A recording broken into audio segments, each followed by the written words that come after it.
The irony of that evening wasn't something I planned. I was refilling water glasses when my mother-in-law tapped the microphone and said my name, not to thank me, but to use me as a punchline. Let me back up.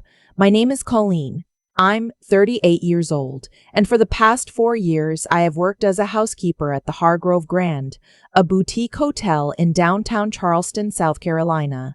I clean rooms, I fold towels into swans, I wipe mirrors until they have no memory of anyone who stood in front of them.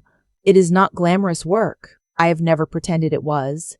What most people don't know, what I never told anyone in my husband's family, is that I also own 42% of the Hargrove Grand's parent company.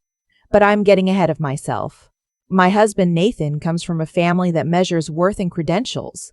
His mother, Vivienne, has a law degree from Georgetown and never lets a conversation end without working that in somehow. His older brother, Trevor, is a cardiologist. His younger sister, Brooke, just made partner at a consulting firm in Atlanta at 31. They are, by every measure his family uses, successful people. And then there's me. Nathan and I met 12 years ago at a community college night class nights. Introduction to Small Business Accounting. I was 26, working 2 jobs, trying to figure out what I wanted my life to look like. He was there because his uncle had left him a small storage unit business and he had no idea how to read a balance sheet. We fell in love over depreciation schedules and bad vending machine coffee. I know that sounds like I'm making it up. I'm not. We got married 3 years later in a ceremony that Vivienne described afterward as charming, in a simple way. That was her version of a compliment. The job at the Hargrove Grand started as exactly what it looked like. I needed income while Nathan and I got the storage business stabilized. What Vivienne never knew, what none of them knew, is that around the same time I started pushing a housekeeping cart through the hotel's East Wing, I was also quietly negotiating a stake in the hotel's ownership group with a woman named Rosalind Hargrove, who had run the property for 30 years and was looking for the right person to eventually take it over. Rosalind and I had met at a small business development seminar. She was sharp in a way that made the room feel smaller. She asked me 3 questions in 15 minutes and then handed me her card and said, "I think you understand hospitality the same way I do. Call me." I called her. Over the next 2 years, we structured a deal. It involved a lot of paperwork, a lot of late nights with lawyers, and every dollar I had saved since I was 22. I kept working on the floor because Rosalind believed, and I came to agree, that you cannot run a hotel well if you don't know what it costs people to clean it. She had cleaned rooms herself in her 30s. She said it was the most important education she ever got. Nathan knew about the investment. He supported it, but we made a mutual decision not to tell his family until things were more settled, because Vivienne had a way of commenting on things before they were finished, and her comments had a way of becoming self-fulfilling. I need you to understand what those family gatherings were like during this period. Every Thanksgiving, every Christmas, every Easter brunch at Vivienne's house in Mount Pleasant. The same conversation in slightly different arrangements. Trevor would talk about a surgery that had gone well. Brooke would mention a client she'd flown to New York to meet. Vivienne would ask Nathan how the storage business was growing and then turn to me and ask, in a tone that was almost kind, whether I was still at the hotel. Still at the hotel was her phrase. Not, how's work going or do you enjoy it? Still at the hotel. Like I was waiting for something real to start. Yes, I would say. Still there? Once, she told a friend of hers at a dinner party, I was in the kitchen, I don't think she knew I could hear, that Nathan had such a good heart he married down and never complained about it. Her friend laughed. I stood next to the refrigerator for a moment, and then I went back out and refilled everyone's wine. I am not going to tell you I was fine with it. I wasn't. It wore on me in small, quiet ways, the kind of tired that doesn't show on your face, but settles somewhere behind your sternum. Nathan noticed. He offered, more than once, to say something to his mother. I told him not to. I wasn't ready to play that card. I didn't even know yet that I had one. The dinner that changed everything happened on a Saturday night in March. Brooke's firm had just landed a significant contract with a regional hospital network, and Vivienne had organized a celebratory dinner at, and I want you to feel the full weight of this, the Hargrove Grand. She had reserved the private dining room on the second floor, the one with the original crown molding and the view of the harbor. I had recommended that room to Rosalind when she was deciding where to hold the first investor presentation 4 years earlier. Vivian did not know that. I was not supposed to be working that night. I had requested the evening off months in advance, and my manager had approved it. But 2 of my colleagues called in sick that afternoon. One genuinely ill, one dealing with a family emergency, and my manager called and asked if I could come in for just a few hours to help cover the event setup. It was a big booking. She needed me. I said yes, because that is what you do when the team needs you. I changed into my uniform in the locker room and tried to figure out how to manage what was clearly about to become a very strange evening. My plan was to stay on the service side of things, handle the pre-dinner setup, hand off to the evening crew, and slip out before the family sat down. That plan lasted about 45 minutes. When I came around the corner carrying a tray of water glasses, Vivian was standing near the entrance of the private room, talking to a woman I didn't recognize, and she saw me before I could recalibrate. For a moment, she just looked at me. Then she smiled. That particular smile she has, the one that's technically pleasant, and said loud enough for her companion to hear, "Oh, there she is. My daughter-in-law. She works here." A pause. "As a housekeeper." Nathan always said she was committed to her work. The woman with her made a soft sound, not quite a laugh, something in between. I set the water glasses down. I said, "Good evening," and I went back to the service hallway. But the dinner was fully staffed on the floor side, and my manager asked me to stay through the main course. So I stayed. I moved through the room quietly, the way you learn to do when you've done this work long enough. Present, but not intrusive, visible only when needed. I heard pieces of the conversation at the table. Vivian was talking about Brooks' deal, the numbers involved, the prestige of the client. At some point, she said, and I was 3 feet away, clearing a bread plate, "This family has always produced achievers. Some branches of the tree just grow faster than others." Nobody at that table said anything. Nathan looked at the tablecloth. I went back to the service station and stood there for a moment with my hands flat on the counter and breathed. There was a woman named Deb who worked the floor that night, who had been at the Hargrove for 11 years and knew me well. She came over and stood next to me and didn't say anything, just handed me a glass of ice water.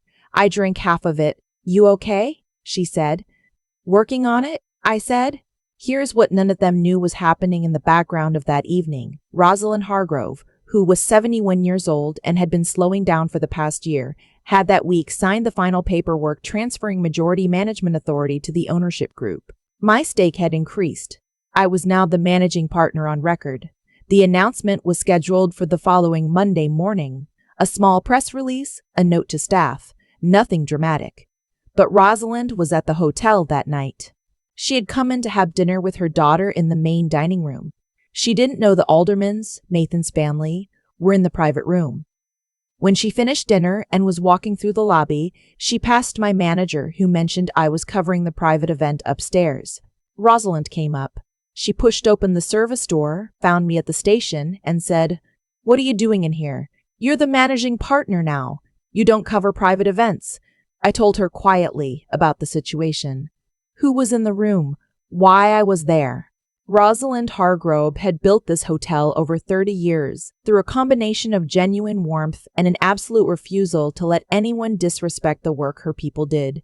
I watched something shift in her face. "Come with me," she said. I said, "Rosalind, Colleen." Her voice was calm and final. "Come with me." We walked into the private dining room together. Rosalind knew how to enter a room. She had that quality some people have. When they walk in, conversations pause without anyone deciding to pause them. She walked to the head of the table where Vivian was sitting, and she said warmly, "I'm so sorry to interrupt. I'm Rosalind Hargrove. I founded this hotel." Vivian looked delighted. She extended her hand. "What a lovely surprise! Are you joining the celebration?" "Briefly," Rosalind said. She smiled. "I came to introduce someone properly. I don't believe your family fully knows who Colleen is." There was a confused silence. Rosalind put her hand briefly on my arm and said, "To the table." "Colleen is the managing partner of Hargrove Hospitality Group. She holds the largest single stake in this property. Beginning Monday, she'll be overseeing all operations." She paused. "She has been quietly building something remarkable for the past 4 years.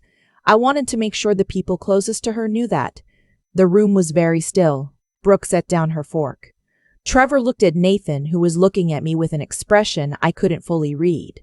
Part pride, part something more complicated. Vivienne's face went through several stages in quick succession. I watched her realize what still at the hotel had actually meant for the last 4 years. She started to say something, stopped, started again. Nathan knew, I said. Gently, honestly. We decided to wait until the deal was finalized. Rosalind stayed for a few more minutes, chatted graciously with the table, and then excused herself. She squeezed my hand on the way out and said nothing else. She didn't need to. I want to be honest about what the rest of that evening looked like because it wasn't a movie. It was awkward. There was no dramatic apology at the dinner table. Vivienne did not cry or throw her arms around me. What happened was more uncomfortable and more real than that. A long, stilted dessert course during which very few words were said, and the ones that were said were careful and a little hollow. Trevor congratulated me and it sounded genuine. Brooke said something about not realizing I was in hospitality like that, which was a strange way to put it, but I think she meant well. Nathan reached across the table and took my hand, and I held on to it. Vivienne said before we left, "I owe you an apology." 3 words that clearly cost her something. I could see it in the set of her jaw. "You do," I said. Not meanly, just truthfully. She nodded. She didn't elaborate, and I didn't push. There are some conversations that need more than a Saturday night dinner to happen properly. In the weeks that followed, things shifted in ways both small and not small. The still at the hotel question retired itself. Vivienne never asked it again. She called me once, about 3 weeks later, just to talk. It was strange and a little stilted, and she brought up the hotel twice in ways that felt like she was trying to recalibrate. I let her. People don't change completely, but sometimes they change enough. I still walk the floors of the Hargrove Grand, by the way, not pushing a cart, or not usually, but walking. Checking the ice machines, talking to the housekeeping staff, learning what's working and what isn't. Rosalind taught me that. She said the minute you stop walking the floors, you stop understanding the hotel. She was right. She usually was. What I think about when I think about that night is not the look on Vivienne's face. Though I'd be lying if I said I didn't feel something when I saw it. What I think about more is Deb handing me that glass of ice water in the service hallway. 11 years on that floor. Knows every hallway, every guest quirk, every shortcut through the linen closet. Carries more institutional knowledge about the Hargrove Grand than most people who have ever held a title there. When I took over as managing partner, one of my first moves was to create a profit-sharing program for the floor staff. Rosalind said, "What took you so long?" I said, "I had to get here first." She laughed at that. Good laugh, Rosalind. The kind that means she actually thinks something is funny. My mother used to say that dignity isn't something other people give you. She said you build it yourself, in the dark, when no one is watching, and you just have to trust that one day it will be visible. I didn't fully understand what she meant when she said it. I think about it all the time now.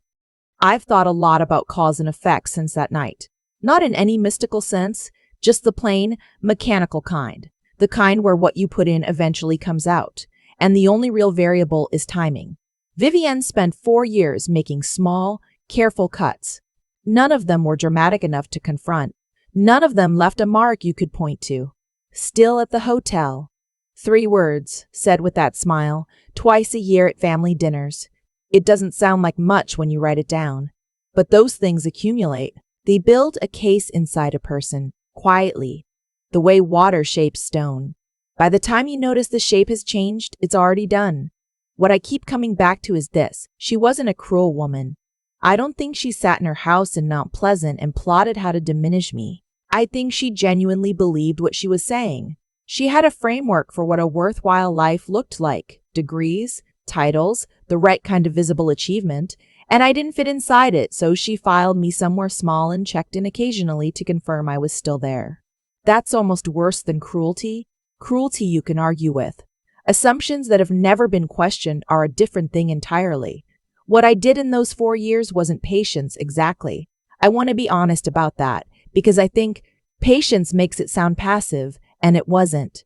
It was a decision, repeated over and over, to keep building the thing I was building rather than defend myself to someone who wasn't ready to see it. Every time I refilled a water glass at a family dinner and heard something that stung, I went home and worked another hour on the ownership deal. I studied hospitality law. I sat across from Rosalind in her office and asked questions until I understood what I was actually taking on. The energy I could have spent on arguments went somewhere else instead. I'm not saying that's the right choice for everyone. Some things need to be confronted directly and immediately. But I knew in this particular situation, with this particular woman, that words weren't going to change anything. Only evidence was going to change anything. Rosalind used to say that the people who underestimate you are actually doing you a favor. In a backward kind of way, they leave you alone. They don't compete with you, because they're not watching you closely enough to know they should. There's a strange freedom in being dismissed. I believed her eventually. The dinner ended awkwardly and the apology was short and it cost Vivienne something to say it. I don't take pleasure in that. But I also didn't minimize it or wave it away because that would have been dishonest. To her and to myself. What happened mattered. The years of small cuts mattered. Receiving an apology with honesty means saying, "You're right, you do," rather than, "Oh, it's fine, don't worry about it." That's the part I think gets lost in these kinds of stories.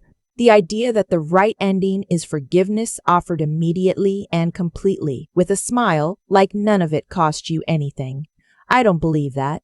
I think honest repair is slower and more uncomfortable than that, and that's not a failure. That's what real repair actually looks like. What I carry from all of it is simpler than I expected. Build the thing. Do the work with your whole attention, especially when, the people around you have decided the work doesn't count. Stay close to people like Deb, who hands you a glass of ice water without being asked, because she sees what the moment requires. Stay close to people like Rosalind, who walked into a room for me when she had no obligation to, because she understood that quiet integrity is still integrity even when no one recognizes it. My mother was right.